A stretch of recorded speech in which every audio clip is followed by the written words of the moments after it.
My name is David Jackson, and I'm the president of the Bowling Green State University Faculty Association, a collective bargaining chapter of the AAUP, an affiliate of the AFT, and we represent 750 full-time faculty at BGSU. I just have a few short points to make. Number one, Senate Bill 5 is Senate Bill 5, Senate Bill 5 light, called Senate Bill 1, is plain and simply a union-busting bill.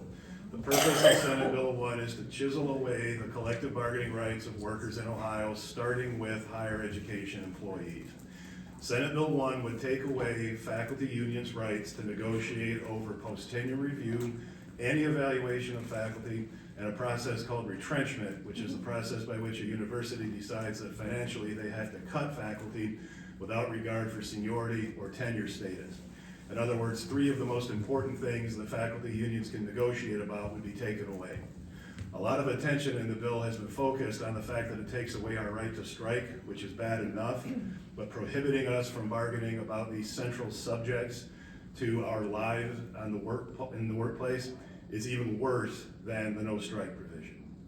The second point that's important to make about this bill is that this bill is unpopular and being railroaded through because it's so unpopular. We already heard about the incredibly speedy timeline that this piece of legislation faced.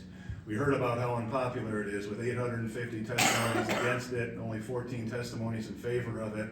And the very, very important point that I want to stress one more time, that not one, literally zero, public university students in the state of Ohio testified in favor of this bill. Because it's unpopular, it's being railroaded through. The AAUP has produced a number of reasonable amendments to the bill that would make it palatable.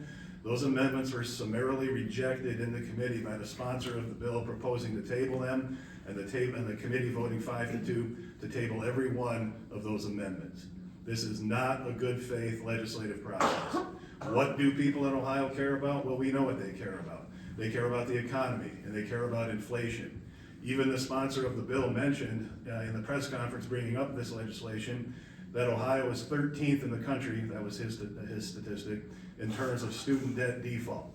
Well, if that's a problem, and it is, why not pass a piece of legislation that actually does something to solve that problem instead of manufacturing a problem and then trying to solve that problem? So with that, I'll turn it over to my colleague.